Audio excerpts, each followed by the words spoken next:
मुसलमानों ने किसी तरह उन्हें दीवार की दूसरी साइड पर पहुंचा दिया और उन्होंने बहुत बहादुरी से आखिर दरवाजा खोल दिया, जिसके बाद मुसलमान अंदर दाखिल हुए और बहुत तेजी से मुसलमा की फौज को क्रश करने लगे। ये सब देखकर मुसलमा भी जंग से भागने लगा, लेकिन मुसलमानों की फौज में एक सहाबी ऐसे था जो इस जंग में सिर्फ इसलिए आया था कि वो किसी तरह मुसलमा को मार सके, हजरत वाहशी रज़ियल्लाहु अन्हु। क्योंकि इससे बहुत साल पहले जंगे ओहद में हजरत अबू सुफियान रज़ियल्लाहु अन्हु की बीवी हिंदा के कहने पर वाहशी ने आप सल्लल्लाहु अलैहि वसल्लम के चचा हजरत हमजा को शहीद कर दिया था। लेकिन इस इतने सख्त दुख के बाद भी आप सल्लल्लाहु अलैहि वसल्लम ने मक्का फतह करने के बाद वाहशी को माफ कर दिया, लेकिन उन्हें यह कहा कि कभी मेरे सामने मत आना। तो अब वाहशी अपने ऊपर से इस दाग को खत्म करने के लिए इस्लाम के सबसे बड़े दुश्मन मुसलमा को खत्म करना चाहता था। तो जब मुसलमानों की बाकी फौज जंग में बिजी थी, वाहशी सबको छोड़कर सिर्फ और सिर्फ मुसलमा के पीछे जा रहा था। तो जब उन्होंने देखा कि मुसलमा जंग छोड़कर भाग रहा है, तो उन्होंने अपना वही मशहूर नेजा उठाया और दूर से उसे मुसलमा पर फेंक दिया और इस तरह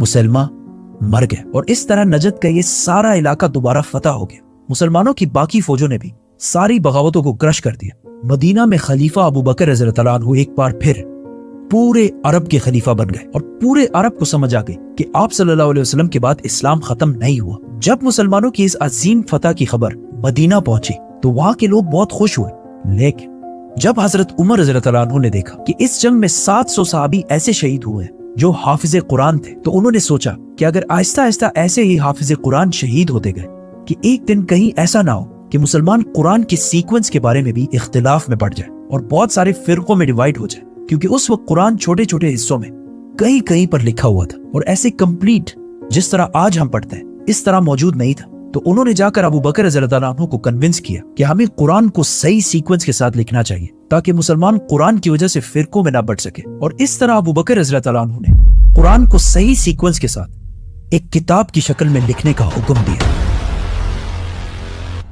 रसूलुल्लाह सल्लल्लाहु अलैहि वसल्लम की वफात के कुछ ही अरसे बाद ऑलमोस्ट पूरे अरब ने पहले खलीफा अबू बकर रज़ियल्लाहु अन्हु के खिलाफ बगावत का ऐलान कर दिया, लेकिन अबू बकर रज़ियल्लाहु अन्हु ने बहुत तेजी से इन सारी बगावतों को अपने जनरल खालिद बिन वलीद की लीडरशिप में क्रश कर दिया।